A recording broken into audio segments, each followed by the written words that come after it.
Welcome to Payoff Pitch, the Action Network's Major League Baseball betting podcast. I'm Mike Calabrese, and as promised, we are back. We're going to touch all 30 teams in preview season here in March, going division by division. And luckily, we're joined by the best in the business, Sean Zerillo, the Action Network's Major League Baseball betting expert, to be our guide. And hopefully in this episode, as we touch the NL Central, you can bring a bit of that Midwestern hospitality, keep things positive for a few of these teams that are yearning for positivity after not only a rough 2024, but not the most awe-inspiring offseason in terms of acquisition. And as I mentioned, we're going to jump into the Central, and then we're going to have 5 other division previews along the way in the coming weeks. We're going to have some special guests and different hosts, so make sure to stay tuned to your podcast feed. We're going to be coming with these episodes fast and furious, and additionally, we're going to have long shots and player prop episodes, plus an opening day preview. And during the season, we're going to get back to our bread and butter. You can expect us on Monday, Tuesday, and Friday mornings, breaking down what you should be betting every single day of the week. And with that, Sean, I just want to say it's good to see you. I'm excited to talk about the NL Central. These are some very proud teams with championship pedigree and history, and some teams that are looking to break through for the very first time. But I'm sure that you can put some lipstick on a few of these pigs and make me excited about all of them. How you doing, brother? Doing well. A little bit more, positivity, Midwestern optimism, I would say, for this division, as opposed to my East Coast millennial New York cynicism. But if we were talking about the AL Central, I think the vibes would be a little bit different. The NL Central looks like a pretty competitive division top to bottom. I wouldn't be surprised to see any of these teams take it. I think the only other division you could say that about is the AL East. So pretty wide open group here, 5 teams. Excited to talk about them. Now, you're not going to want to miss any of our Major League Baseball coverage. The easiest way to not let anything slip through the cracks is to subscribe to the podcast wherever you listen to podcasts, and also make sure to give us a 5-star rating and a review. We really appreciate the feedback. You can say whatever you want as long as it's tagged on with a 5-star review. All right, let's jump into the Central. We'll start on the north side with the Chicago Cubs, almost going off at even money, minus 110 in some spots to win this thing. They're coming off 83 wins and a third-place finish last season. They haven't won the Central since 2020, and in terms of postseason success, it's been a minute for the Cubs. Walk me through their win total, which is set at 85.5, and where you come down on the Cubs this season. I want to like the Cubs more than I do. I'm at 82.8 on the Cubs. It's not the lowest projection out there. Lowest is 82.2, and we're going to talk when I say projection out there. A lot of public projections, Pacoda, Fangraphs, and then a number of projections within the Fangraphs site, Oopsie, ATC, the Bat, etc. So about 5-6 different projections. I compare my own projections to, and the range of projections out there on the Cubs between 82.2 and 91.7. So a pretty big gap, not as big of a gap as you see some teams who are bottom feeders in the division, who they project projections out there put between 55 and 70 wins, some 15-win gaps out there. But 10 wins for a team at the top of the division, pretty rare to see across the projection market. And teams sort of battling it out for second, third in this division. Different projections like different teams to finish behind the Cubs. Everybody, though, has the Cubs finishing atop the division. The question is just how good the NL Central is going to be in general. But the Cubs did a lot to add pieces this offseason, trading for Kyle Tucker, filling out the back end of their rotation with Matthew Boyd, Colin Ray, trying to upgrade their bullpen with guys like Ryan Presley, Ryan Brazier, Caleb Tealbar. My issue is Ryan Presley, strikeout minus walk rate declined by about 15% in the past 2 years. I don't really know how much better this bullpen was going to be than last year, and that was their Achilles heel. I do see a little bit more starting pitching depth, which gives me a little bit more confidence that they can make it through an entire season without really throwing very many bad starting pitchers out there. But it's also not an overpowering rotation. It's a lot of soft tossing guys. The Cubs sort of target this seam shifted weak contact pitching strategy. They let Kyle Hendricks go this offseason, but that was really their only name brand loss, and he's not a guy who's been particularly productive for them in recent years. Now, a projection like Pacoda is super high on the Cubs. They have the Cubs at 83% to win the division, 89% to make the playoffs, close to 10% to win the World Series, which would be tremendous value on their World Series odds where they are currently. I'm at about 17-1 on the Cubs to win the World Series, so I project value in that market as well. But I think the best way to play this team is just to bet the Cubs to make the playoffs. I think either they win the division or one of the other teams behind them has a good enough season that they leapfrog the Cubs, but the Cubs probably still fit in to a wild card spot. As I said, that 89% playoff projection from Coda, the lowest out there is from Oopsie at 44%, but the market average in general, combining it with my own, is about 68%.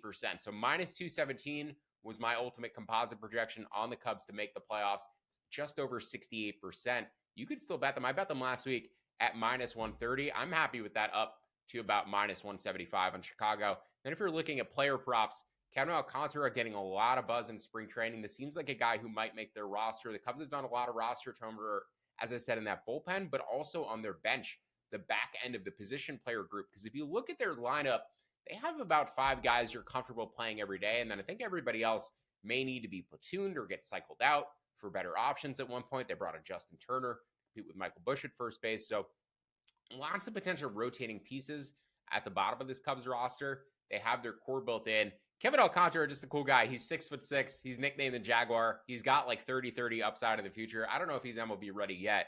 The Cubs are giving him a lot of time in spring training to try to make this roster. And there is a scenario you could see where they push somebody to first base, one of their outfielders to first base, open up a spot for Alcantara in the outfield, maybe moving Ian Happ to first base, getting Busch out of there. So a lot of ways you can juggle this roster around, get Alcantara playing time. The other thing I should mention is Kyle Tucker at 17-1. He was the biggest name brand talent to move to a competitor this offseason other than Juan Soto.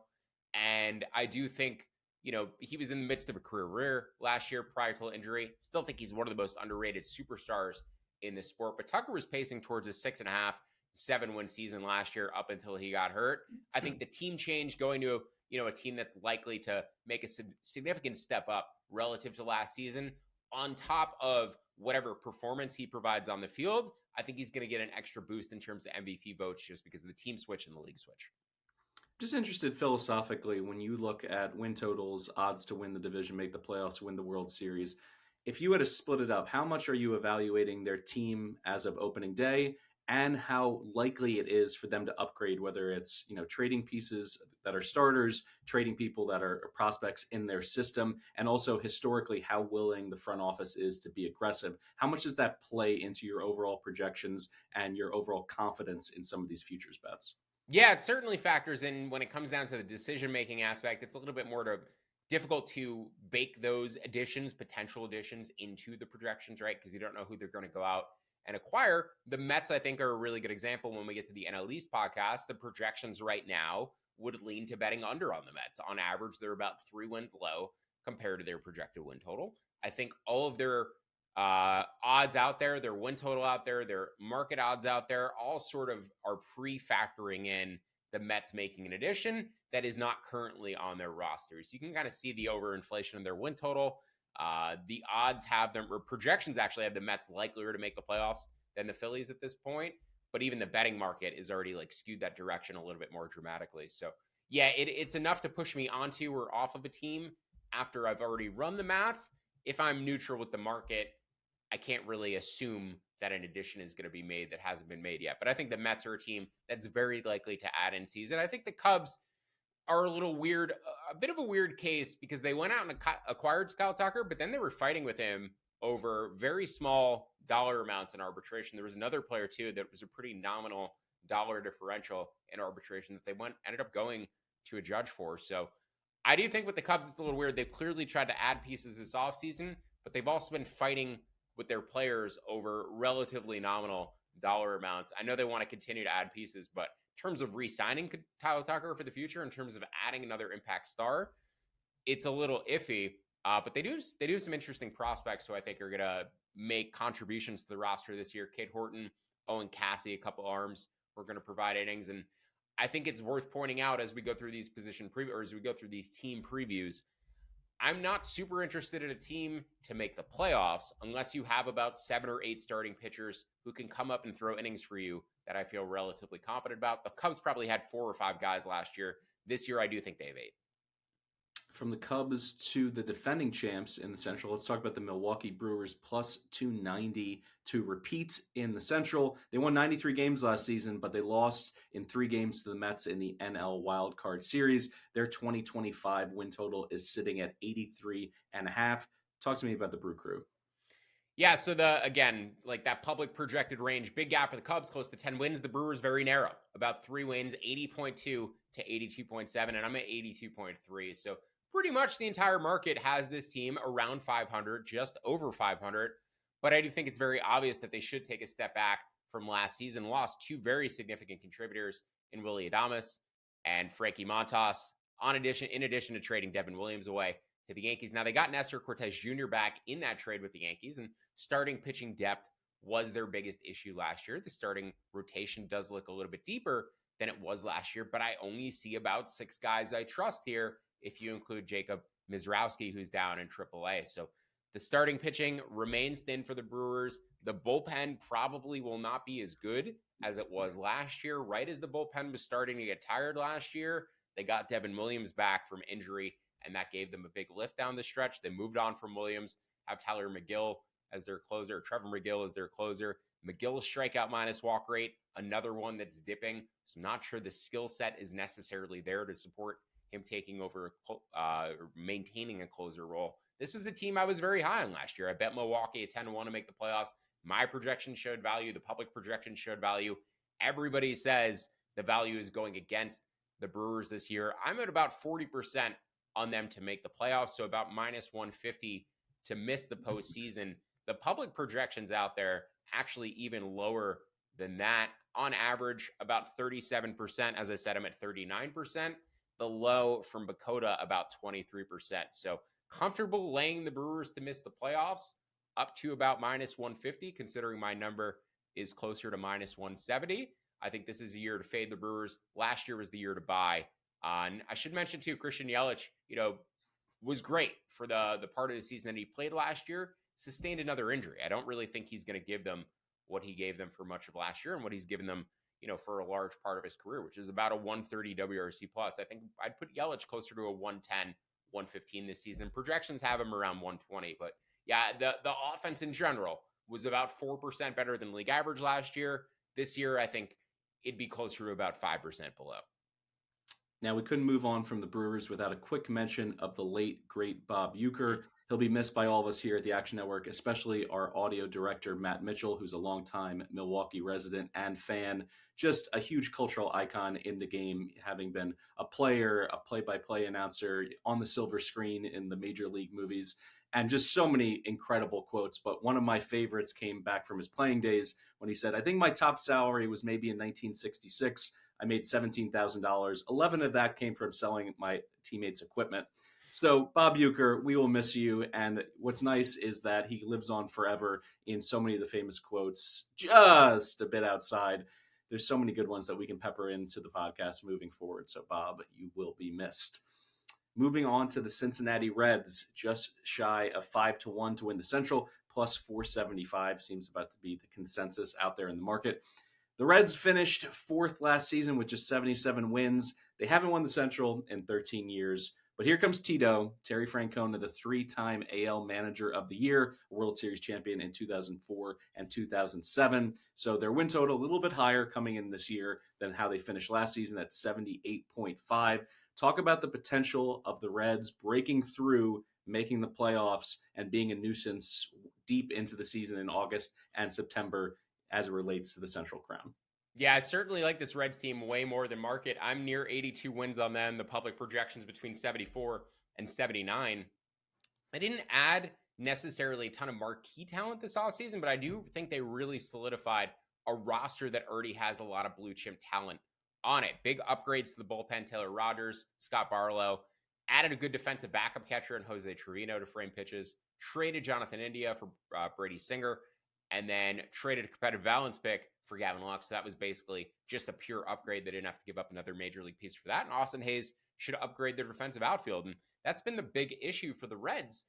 Basically, the past 10 plus years, as you mentioned, that 13-year gap since they've won the Central, they've been mostly a bad defensive team, especially the past few seasons.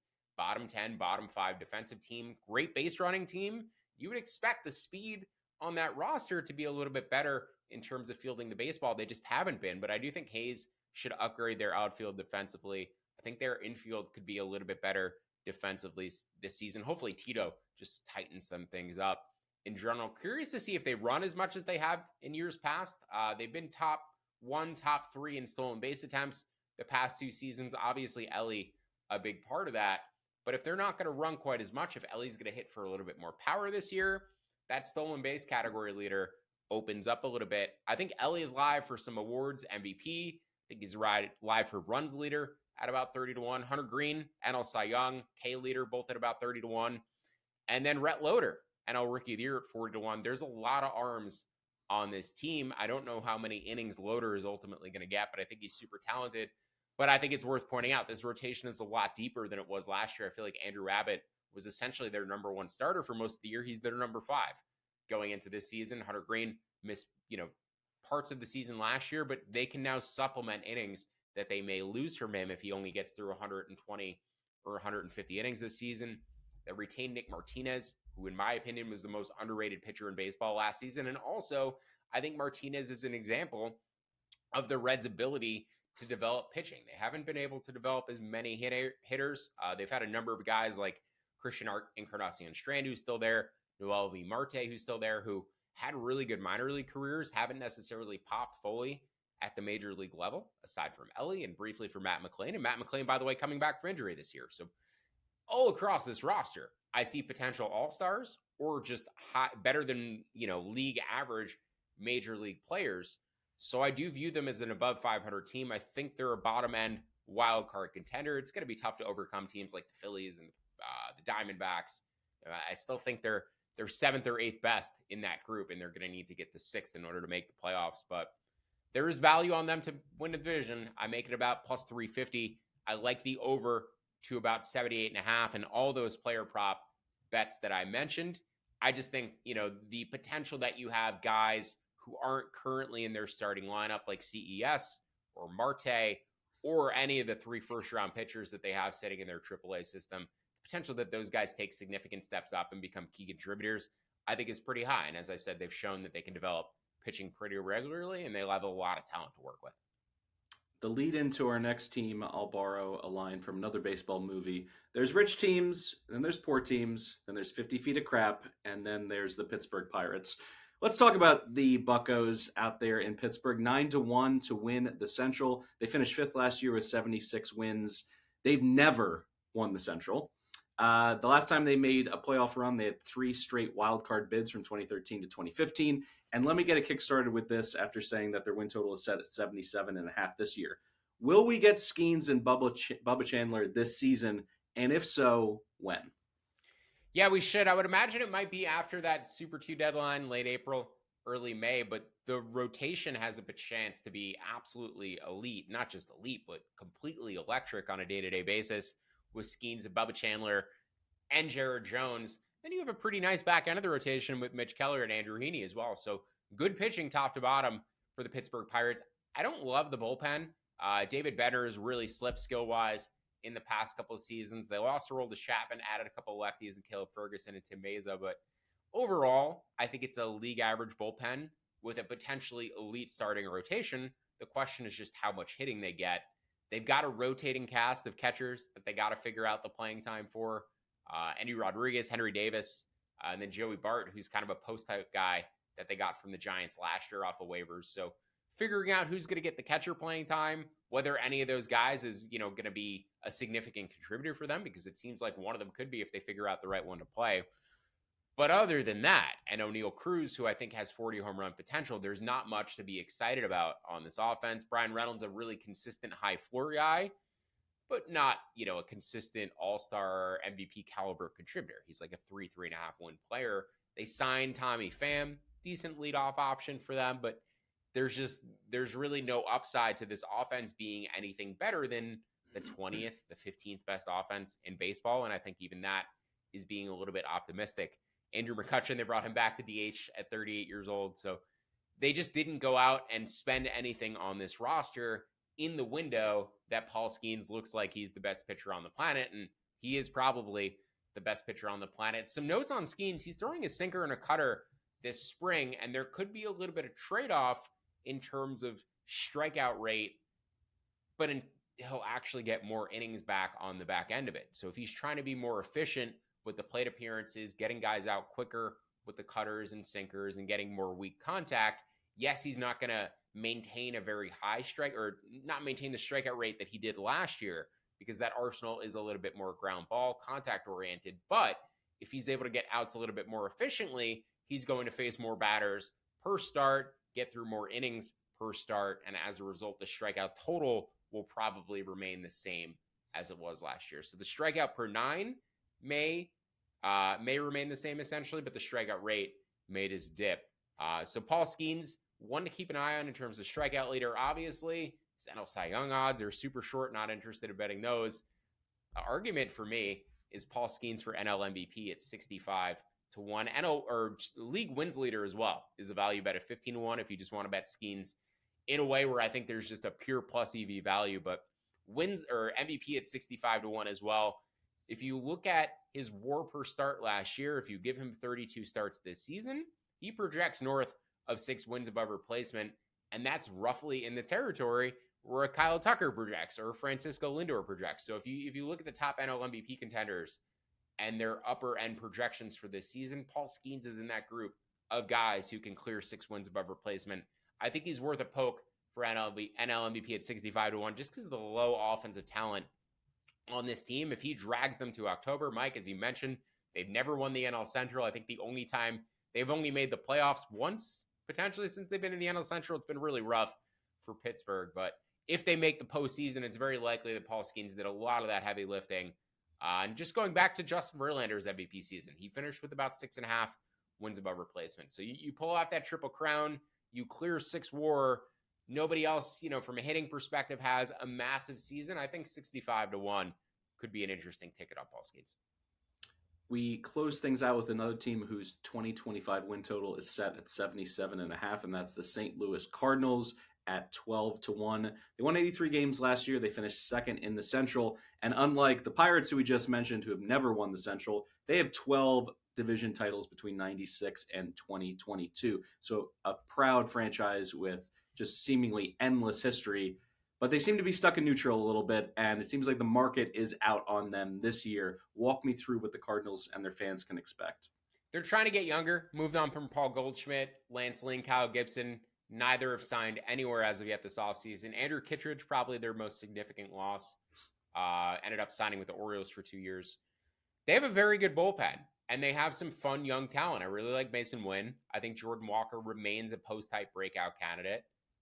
Eric Burleson, there's other bats on this team that I think can absolutely pop this year. Lars Nootbaar just hasn't been able to stay healthy. There's some fun, interesting pieces on this team. They're trying to trade Nolan Arenado. They've got other expiring contracts here. Ryan Helsley, Eric Fede, Sonny Gray, I believe, is an expiring contract as well. Oh, no, it's Miles Mikolas and Steven Matz. So, you can see very obviously not re-signing these pitchers who are in their late 30s. They have a few more who expire this season who they're looking to trade Arenado. They traded Paul Goldschmidt. It's just a roster that's actively looking to get younger. If they're a year ahead of schedule this season and multiple guys break out and they end up going on a run in the Central, I won't be shocked. Just there's nothing in the math that indicates they're a value bet. Every projection has them around 77 wins, except for one. One has them at about 82. Everybody else has them between 77 and 78. So a very narrow range of outcomes projected for this team. I think they finish right around their win total, 76 to 78 wins, and I think they reset for 2026. I actually think they're going to take a very similar path that the Cubs took this offseason, which was, sort of getting their team together for the following season and then potentially looking to go out in free agency or the trade market next year and try to level up this roster. Because I don't necessarily see anybody in the division separating or getting too far away from anybody else in the next couple of years. The Pirates maybe have the most upside given that rotation, but the Cardinals do seem like they have a decent core that they just need to add the right pieces to next offseason. Tink Hence, Quinn Matthews, going to make that rotation a lot younger, probably will do so by the end of the year, and then getting those guys primed and getting pieces around them for 2026 is going to be the key. So the pieces are there for this Cardinals roster, just I don't think the fit is right for 2025. They need to modify some things for next season, but there's definitely some breakout potential here. With the Major League Baseball season right around the corner, now is the perfect time to get yourself an Action Pro account. Get real-time pick alerts from experts like Sean Zerillo, access to Sean Kerner's strikeout prop projections, and more. Right now, new subscribers can get $20 off a year of Action Pro at actionnetwork.com/pro and use promo code POD20. That's promo code POD20 for $20 off an entire year, so you'll be covered for March Madness, the NBA, and the upcoming Major League Baseball season, plus next college football and NFL seasons. So don't wait. Visit actionnetwork.com/pro right now and use promo code POD20 to get $20 off a year of Action Pro. All right, let's put it all together here. Go through your favorite win totals, your favorite stat leader award bet, and your best bet out of the NL Central. Let's start with those win totals. Yeah, Reds over 78.5. I bet it at -110 at DraftKings. You can bet it up to 78.5, which is take it at that number or better. But also to win the NL Central. As I said, I projected it closer to +350. We're going to combine that with the Cubs to make the playoffs at -130. So essentially, we're positioned either Cubs win the division and get in, or the Reds leapfrog them because they have a great season. Cubs still end up with the wild card spot. Hopefully, we end up cashing both tickets. And if the Reds end up leapfrogging them, that Cubs ticket is essentially covered if they don't make it. I should go back and mention the Pittsburgh Pirates just because I failed to when we discussed them, just in terms of being the other long shot divisional win contender here. Don't project anybody else in terms of a value bet in the division aside from the Reds and the Pirates, but the entire market has the Pirates between, I should say, except for Pacoda. Pacoda has the Pirates at 1% to win the division. Everybody else has the Pirates between 9.7 and 13.4% to win the division, with an average of about 10.6%. That's plus 840 in terms of implied odds. If you want to go ahead and take a stab on the Pirates to win what I view as a wide open NL Central at 9-1, I can't argue against it. The public projections suggest that there is an edge there. Oopsie as high as 13.4% will get them closer to plus 750. So can justify a value bet on the Pirates for the division. I'm going to go ahead and take the Reds. And on top of that, I think the Reds new manager Terry Francona to win NL Manager of the Year at 7-1 is a pretty good way to play them too. As I mentioned, their division odds are 5-1. They're around plus 250 around there to make the playoffs. I think if they make the playoffs, Terry Francona is very likely on the short list for NL Manager of the Year and probably the top candidate for people at that point. He's won it in the American League, I believe, 3 times. There's only 10 managers who have won it in both leagues in their respective careers as well. Coming back from multiple illnesses, he gets the sympathy vote too. So when you factor in not just the fact that I think the Reds can make the playoffs, and if they do, Terry Francona likely wins the award, but also the sympathy vote, and also the fact that he could become on the list of managers to win the award in both leagues. I think all of that ultimately factors into the voting totals. He's beloved by the voting group, the people who cast votes in general, the electorate, I should say. So, I think Terry Francona, NL Manager of the Year, 7-1, pretty solid bet.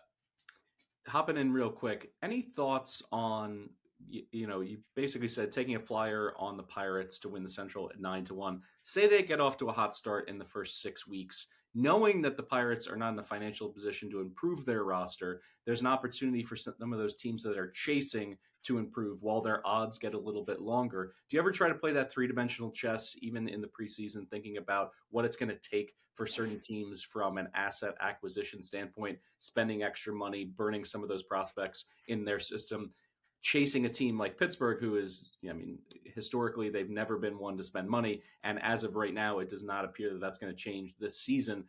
So does that factor in at all in terms of how you see the horse race in the NL Central playing out in 2025? Absolutely. As I said with the Cardinals likely to subtract in season, kind of roll over their roster for 2026. If they start out playing hot, if it looks like they have multiple breakout guys going, maybe they're a little bit ahead of schedule, and that's the team that you could potentially target. The Brewers don't really have anything to use to add pieces or anywhere that they would likely add pieces. It's not typically a team that's particularly aggressive in the trade market. So the Brewers aren't a team, if they start out a little bit slower than you expect, that I think would jump back into it by acquiring anything. And that certainly does leave the Reds and the Cubs basically. And the Cubs, I think, are one of the likelier teams to continue adding, except for the fact, like I mentioned, that they were a little bit tough on negotiations with their arbitration guys this offseason. And that gave me some skepticism that they're running up against the edge of their budget. But then they went out and signed another free agent after that. And you have Kyle Tucker on this 1-year deal. Kind of makes sense to continue to add pieces around him.